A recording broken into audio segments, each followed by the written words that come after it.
ఉప్పు కర్పూరం ఒకేలా ఉంటాయి అని చిన్నప్పుడే చదివేశాం. ఇవి రెండు ఒకేలా ఉన్నా వీటి టేస్ట్ మాత్రం వేరు. ఇది అందరికీ తెలిసిన విషయమే.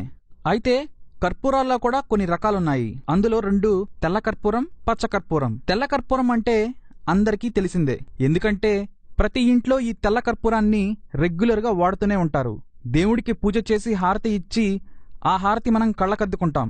ఇక్కడ ఉపయోగించే కర్పూరం తెల్ల కర్పూరం. అయితే ఈ తెల్ల కర్పూరం మన ఇంట్లో ఉంటే ఎంత శుభమో అలాగే పచ్చ కర్పూరం కూడా ఆరోగ్యానికి అంతే ఉపయోగం. ఈ పచ్చ కర్పూరంతో ఆరోగ్య లాభాలు కూడా చాలా మెండుగానే ఉన్నాయి. అసలు ఈ పచ్చ కర్పూరం ఆరోగ్యానికి చేసే మేలేంటో చూద్దాం.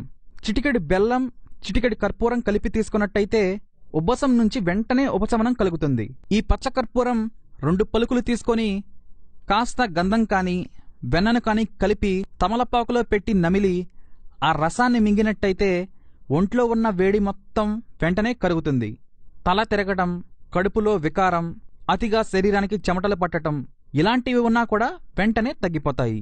పంటి నొప్పి, చిగుళ్ల వాపు ఉన్నట్టయితే కొద్దిగా పచ్చకర్పూరం, 3 లవంగాలు, 3 మిరియాలు బాగా నూరి కలిపి వాటిపై పెట్టినట్టయితే వెంటనే ఉపశమనం లభిస్తుంది.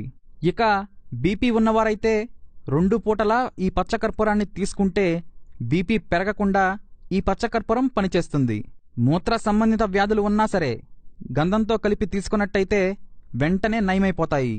ఇక వేడి చేయటం వలన కలిగే అరికాళ్లు, అరిచేతుల మంటలు పోవాలంటే గ్లాసుడు పాలలో చిటికెడు పచ్చకర్పూరం పొడిని కలిపి తాగండి. మహిళల్లో ఉండే మర్మావయవాల దురద అంటే వజినల్ ఇట్చింగ్ తగ్గాలి అంటే కర్పూరాన్ని రోజ్ వాటర్లో కలిపి మెత్తగా నూరాలి. దీనిలో ఒక గుడ్డను కానీ కాటన్ను కానీ ముంచి ఇట్చింగ్ ప్లేస్లో ఒక 15 నిమిషాల పాటు ఉంచి ఆ తరువాత కడిగేయాలి. ఇలా రోజుకు 2 సార్లు చేస్తే మంచి ఫలితం ఉంటుంది.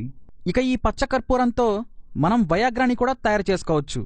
అంటే న్యాచురల్ వయాగ్రా అన్నమాట. న్యాచురల్ వయాగ్రా తయారు చేసే విధానం: పచ్చకర్పూరం 5 గ్రాములు, జాజికాయ 5 గ్రాములు, జాపత్రి 5 గ్రాములు, ఎండు ద్రాక్ష 5 గ్రాములు. వీటన్నిటిని తీసుకొని వీటిని బాగా నూరి చిన్న చిన్న గింజలుగా చేయాలి. అంటే బఠానీ గింజంత మాత్రలుగా చేయాలి. వీటిని రోజు పడుకోబోయే ముందు ఒక మాత్ర వేసుకొని 1 గ్లాసు పాలు తాగినట్టయితే వీర్యం వృద్ధి చెందటమే కాక లైంగిక సామర్థ్యం కూడా రెట్టింపవుతుంది. ఇలా పచ్చకర్పూరంతో కలిగే లాభాలు చాలానే ఉన్నాయి. ఈ పచ్చకర్పూరాన్ని మంచి ఔషధంగా వాడుకోండి. ఈ వీడియో మీకు నచ్చినట్లయితే లైక్ చేయండి, షేర్ చేయండి. మరిన్ని వీడియోస్ కోసం సబ్స్క్రైబ్ చేసుకోండి.